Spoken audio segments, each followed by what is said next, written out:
আসলে বিজি সেখানে আমি আবার শুকাই। ও মুসা, জীবনে কোনো কাজে দুনিয়ার লাগি নাই, আল্লাহরে জিগাই বানি কোন কারণে আমারে বানাইছে।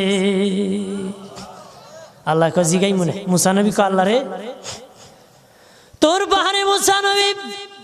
মুসা ছিল কালিমুল্লাহ, কথা বলার প্রেম ছিল, কথা বলতো, কথা বলার প্রেম ছিল। কথা বলতে বলতে শেষ দিকে কো আল্লাহ গো, আসার সময় তিনটা লোক আমার কাছে প্রশ্ন করেছে। একজন লোক হলো ধনী, কিভাবে তার ধন কমবে গো?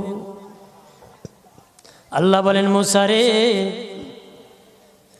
তারে জানায়া দাও যাকাত দেওয়া যেন বন্ধ করে দে, শুকরিয়া আদায় করা যেন বন্ধ করে দে, তাহলে আমি প্রভু আল্লাহ সুবহানাহু ওয়া তাআলা তার ধন কমায়া দিব।